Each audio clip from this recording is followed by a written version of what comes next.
കേരളം ചൂടിൽ തിളച്ചുമറിയവേ പാലക്കാട്ട് ഈ സീസണിലെ ഏറ്റവും കൂടിയ ചൂട് വ്യാഴാഴ്ച രേഖപ്പെടുത്തി 39.8 ഡിഗ്രി സെൽഷ്യസ് ആണ് രേഖപ്പെടുത്തിയത്. കൊടും ചൂടിനിടെ റെക്കോർഡ് വൈദ്യുതി ഉപഭോഗമാണ് സംസ്ഥാനത്ത്. വ്യാഴാഴ്ച പീക്ക് സമയത്തെ വൈദ്യുതി ഉപയോഗം 10,908 കോടി യൂണിറ്റാണ്. വിവിധയിടങ്ങളിൽ അപ്രഖ്യാപിത വൈദ്യുതി നിയന്ത്രണവുമുണ്ട്.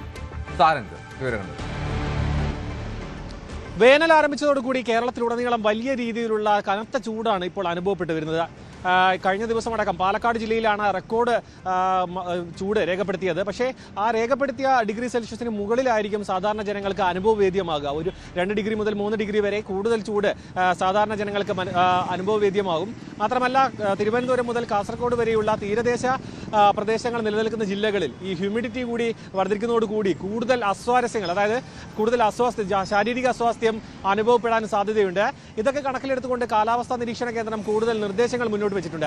11 മണി മുതൽ 3 മണി വരെയുള്ള വെയിൽ നേരിട്ട് കൊള്ളാതിരിക്കുക, ഒപ്പം തന്നെ നിർജ്ജലീകരണം, സൂര്യാഘാതം അടക്കമുള്ള സാഹചര്യങ്ങളിൽ നിന്നും ശരീരത്തെ രക്ഷിക്കാൻ വേണ്ടി കൃത്യമായ ഇടവേളകളിൽ വെള്ളം കുടിക്കുക, ദാഹമില്ലെങ്കിൽ പോലും വെള്ളം കുടിക്കുക, സ്കൂളുകൾ, അംഗനവാടികൾ തുടങ്ങിയ സ്ഥലങ്ങളിൽ വായു സഞ്ചാരം ഉറപ്പാക്കുക തുടങ്ങിയ നിരവധി നിർദ്ദേശങ്ങളാണ് കാലാവസ്ഥാ നിരീക്ഷണ കേന്ദ്രം മുന്നോട്ട് വെച്ചിരിക്കുന്നത്.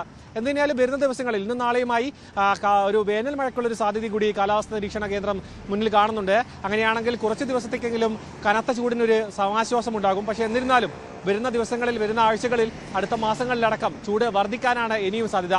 ക്യാമറമാൻ അരുണിനോടൊപ്പം സാരംഗ് സുധാകരൻ, ന്യൂസ് 18 തിരുവനന്തപുരം. കൂടുതൽ വാർത്തകൾക്ക് news 18 Keralam YouTube channel subscribe ചെയ്യുക.